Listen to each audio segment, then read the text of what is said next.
Welcome to the Football Show on PLZ Soccer's YouTube channel. I'm Peter Martin, delighted to have your company, and with me in the studio, Alan Ruff and Hugh MacDonald of the Daily Mail are here to discuss what has been an interesting day in the football news in Scotland.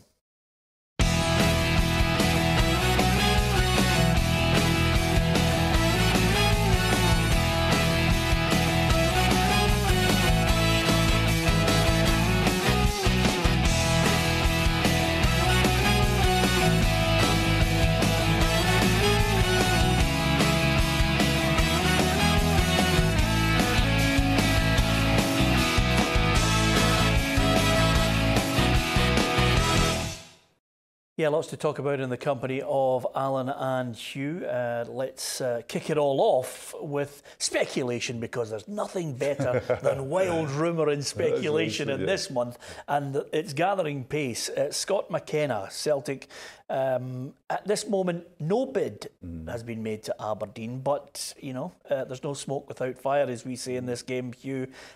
Scott McKenna and also Jeffrey Bruma, who had a spell at Chelsea, but again, no bids. Yeah, I mean, it'll be interesting now after the sort of controversy over the last few weeks. You know, what we Celtic go forward now, what they do in terms of signings, not just for the Europa League, but this groundswell of optimism around Rangers ahead of the clash on September 2nd. I can see merit in both things. I actually know Bruma and seen Bruma in Germany, and he's what we'd call the more convincing of the two players there, in that he's got experience and he's done it before. McKenna at the best would be a project player, I think, still. Yeah. I agree with you. I just do not look at McKenna and see anything greatly different from the way Henry's going at the moment. The one thing I would say about McKenna is I think his distribution is better, but he's still a raw youngster. I mean, everybody at the moment, I think, is writing off Henry. Yeah, the trouble is, and it's saying, I refer people back to Stuart Armstrong. I used to watch Armstrong a lot, and people would ask me, do you think he's good enough to go on? And I said, yes, he's good enough to go on, but what you've got to remember, I'm talking about when he was at Dundee United, if you watched him for 5 weeks in a row in Dundee United, he would have a stormer, 2 decent, 1 okay, and maybe 2 poor. You can't do that at Celtic Park. You don't get the chance again. If you have your 2 poor, they're not going to wait for you and say the classic thing that's happening at the moment is the chances.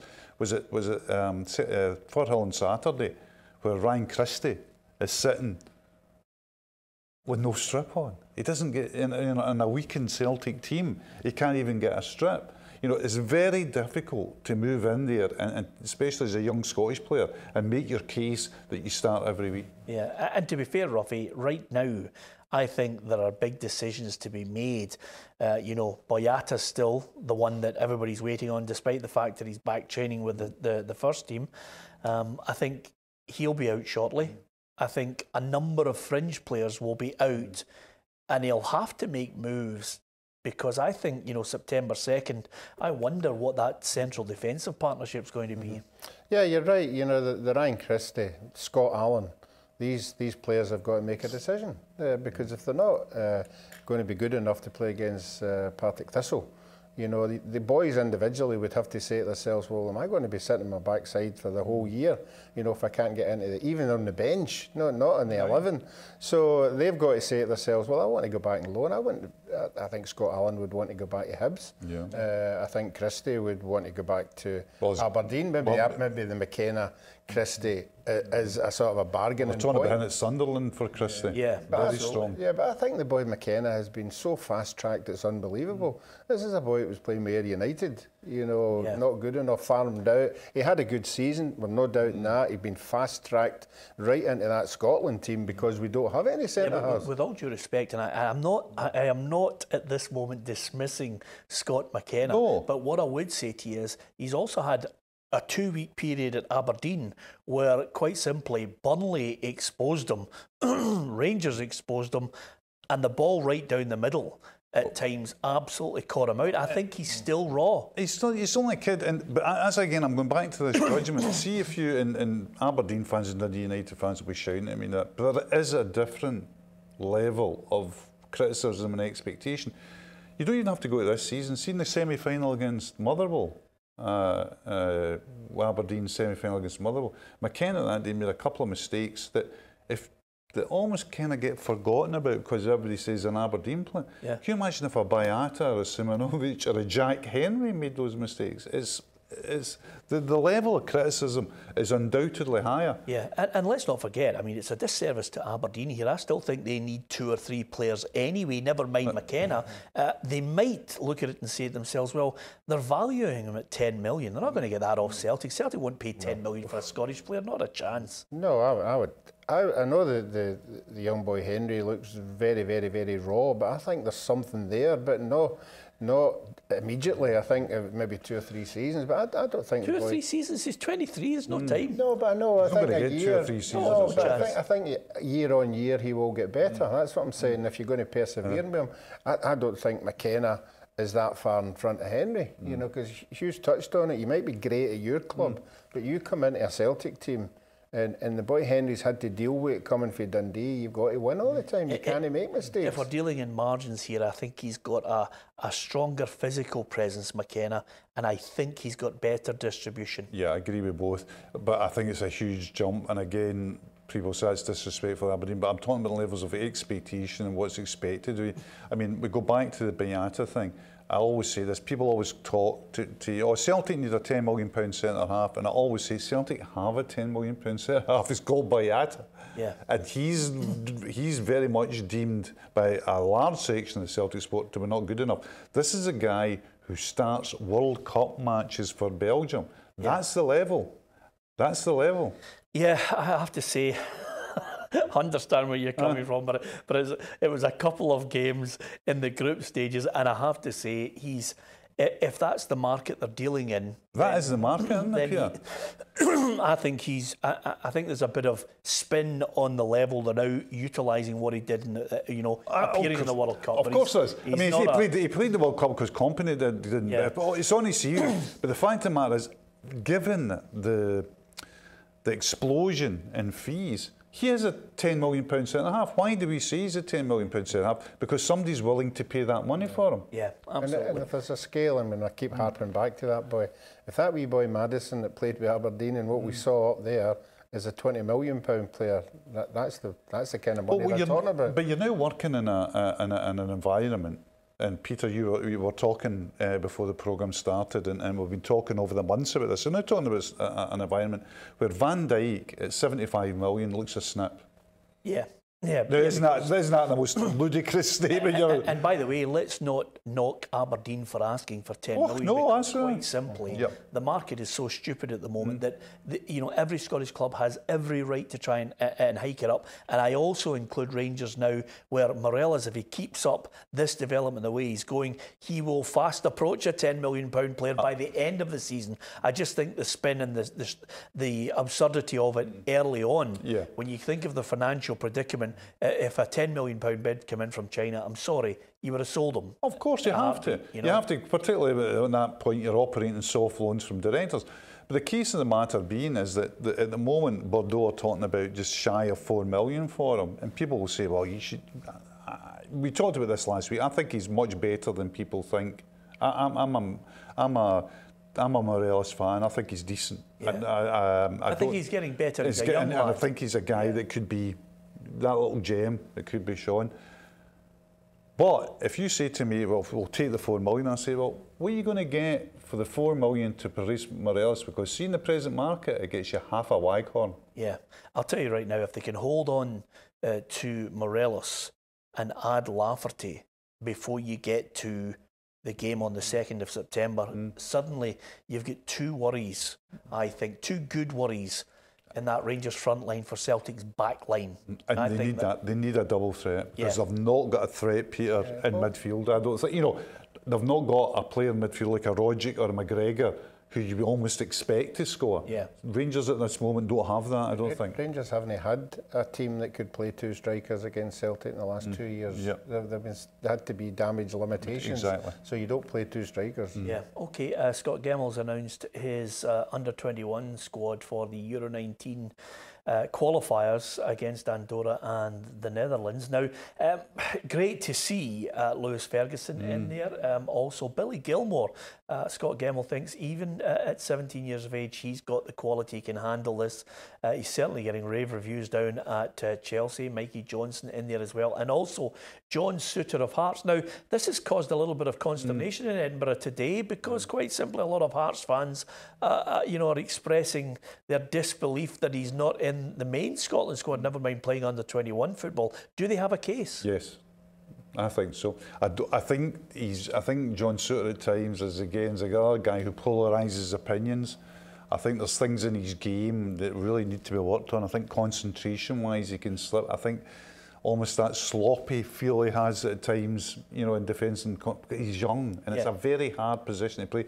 But yes, I would be too dismayed if I was a Hearts fan, though, because Scott Gemmell is a very influential member of the Scotland setup, and I think if he puts him to a rigorous test, Suter recommends him again to the manager, I think this is a fast track again to getting on. I don't think it's anything to get overly stressed about if you're a Hearts fan, because quite simply, I'd rather see him playing under 21s at international level than sitting on the bench because he can't get into the Scotland starting lineup, Ruffy. Yeah, I think he is one of the ones that I always say is a progression.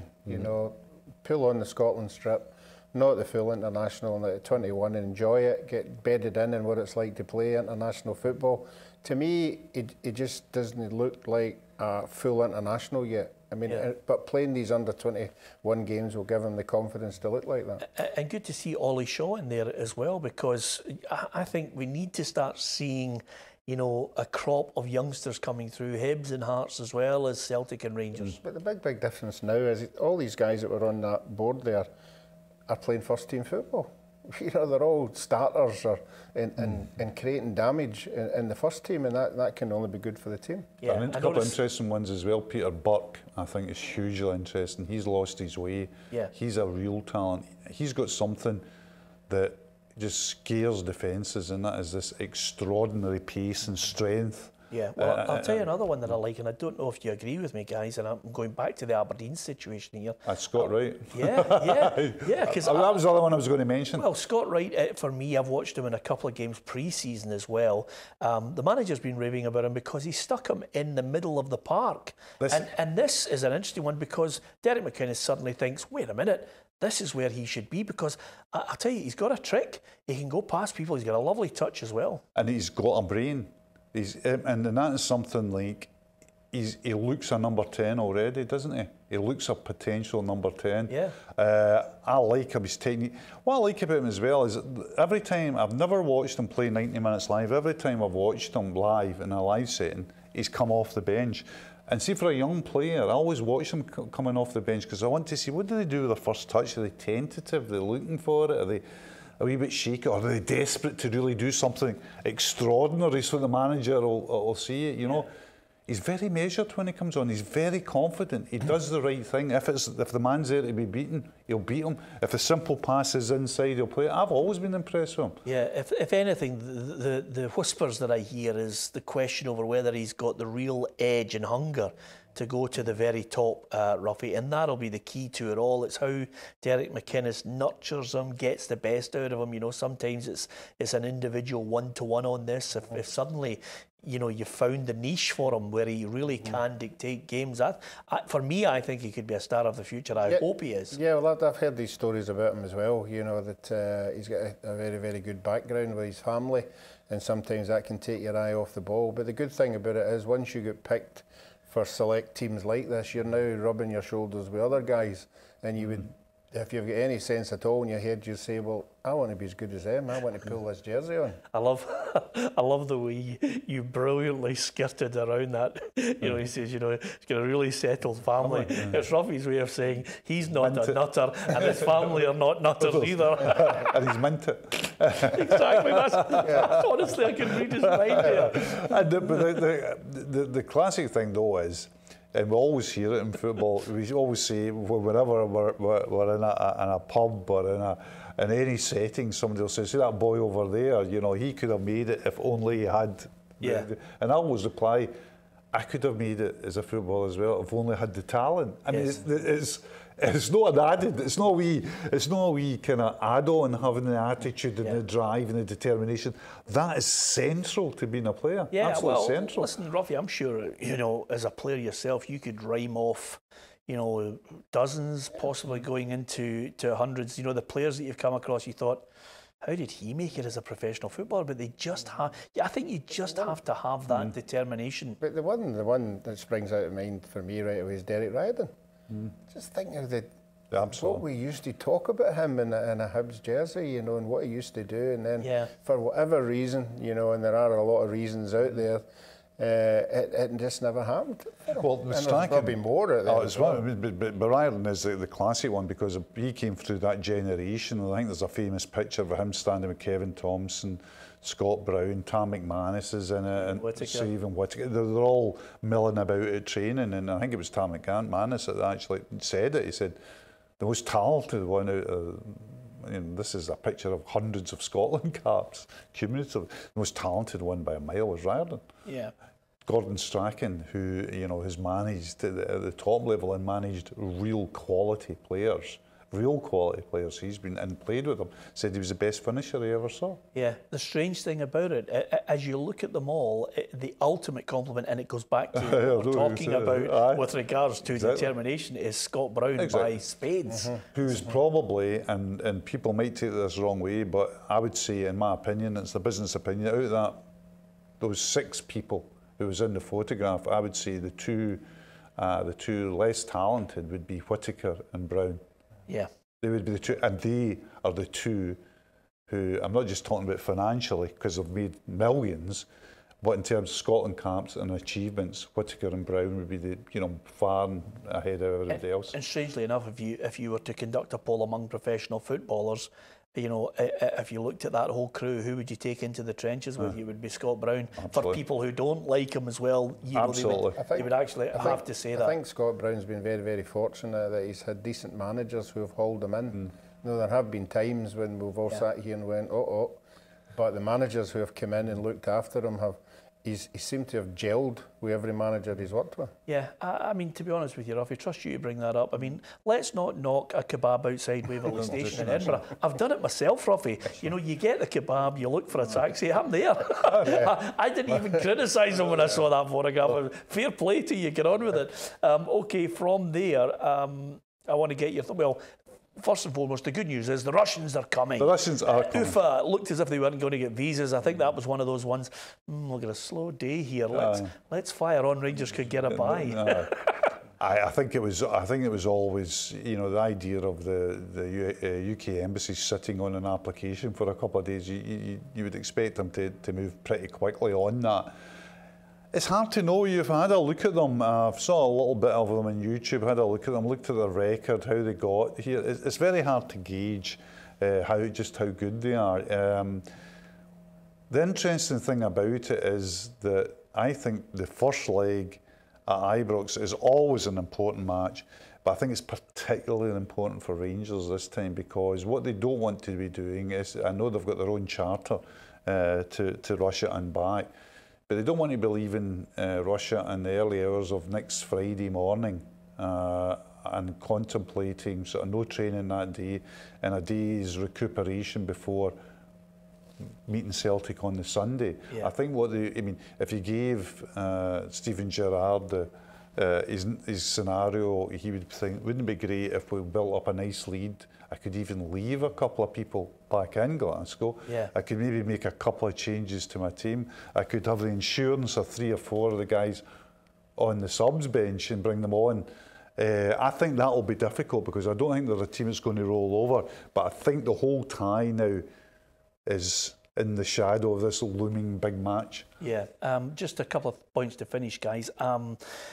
Kenny Miller, we've been talking about it ad nauseum over the last couple of days. I think it's I think it paints Livingston for me in a bad light. Again, I think there's a fair bit of a power struggle going on in the background there.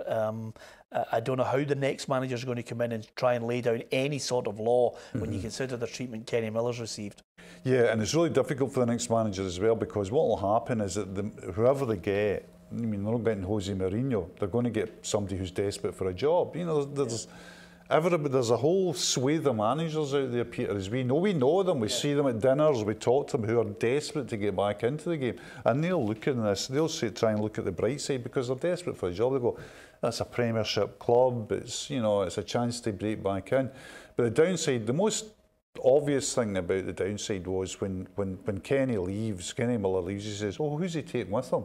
The answer is nobody, because he took nobody in with him. Yes. And that is the crux of the matter. Yeah, absolutely. I think that will come out, because once Kenny Miller has his say, I think we'll get to the meat and bones of this. I don't imagine there'll be too many confidentiality clauses on this one. Ruffy, St Mirren, if I was Alan Stubbs, I'd dive right in there and get him. I still think he's got something to offer. I think one of the first reasons that they brought him back to Rangers was because of his influence in the dressing room. And you've got a team just come up for the championship. He's got players in there who are pretty maybe naive to it, and to have somebody like him walking about, and not just walking about, but actually coming on the part and showing them, you know, what dedication, where you get to with that kind of dedication. Yeah. I think he's, I mean, I think St Mirren's it's a no-brainer for him, Peter, but I'm wondering if somebody further up the league, even Aberdeen or something, this is a big Twitter thing with Derek, because, but I actually think Miller is good enough to play top six, and I think he's good enough to play top six, sure. And I would, and even impact-wise, coming off the bench or having him for 60 minutes. I know May's kicked on again, other players, but Miller's decent. Yep, I agree with you. I can't argue with you on that. Just before we finish, UEFA are awarding David Beckham the 2018 President's Award. This is really for his work as an ambassador, spreading the word of football. And of course, his contribution is there for all to see. I think he deserves his place. I think sometimes the gloss of the media has overshadowed a player that I thought at one point was world class. I agree with you. Do you know the funny thing about Beckham, and people would laugh out loud at this, that he's underrated? You go, how can the guy who's most famous and sells whiskey and perfume and he's stripped down to his but as a player, you talk to anybody who worked with him, anybody that played with him, you know, the obsession that I have of watching these programmes of retired footballers on satellite television talking about their teams and that, guys like York, real players, Keane, going, this guy's quality. Oh, I thought he was top drawer. At one stage, he was England's single-handed player. He used to win games single-handedly. He took England to World Cup finals practically single-handedly. That's how good he was. And see, if you watch all these programmes where York or Van Nistelrooy or Solskjaer are scoring, the wee Beckham's, the wee floppy hairstyles, the guy that is flicking the ball. Yeah. And people forget as well, his actual own contribution in goals, famously the Wimbledon one, but other ones from free kicks, that way that he could just, I agree with you, I think the madness as it may sound, I think he's terribly underrated as a football player. Yeah, and as usual with a certain amount of snobbery or jealousy or whatever, it might take the passage of time before suddenly everybody starts to look back and think, you know, he wasn't bad after all. You can give us your view on that. Go on to facebook.com/PLZ Soccer, at PLZ Soccer on Twitter. And of course, give us your thoughts on our YouTube channel as well. Tell your mates, subscribe to the channel. Join us every day, Monday to Friday at 6 o'clock. Thanks to Hugh and Ruffy and myself for watching. Good night.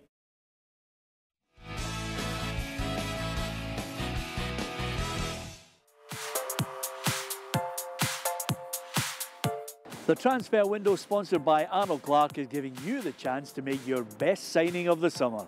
You could win this fabulous Peugeot car if you can bend it like Beckham or swerve it like Messi. To enter our free competition, click on the link and answer 3 very simple questions. It's a great competition. If you answer all 3 questions correctly, you're in the prize draw and you could be one of 10 lucky contestants selected to try and bend the ball through Peter and Ruffy's moving transfer window car. Now, you can do it on your own if you've got the skill, or you can select one of our former professional footballers to try and win the car for you. It's the signing of the summer. Yes, what a shot, left foot, can't let you down. Fantastic, thanks Peter. It's your chance to win your very own Peugeot in the transfer window, sponsored by Arnold Clark. Click on the link now. Good luck.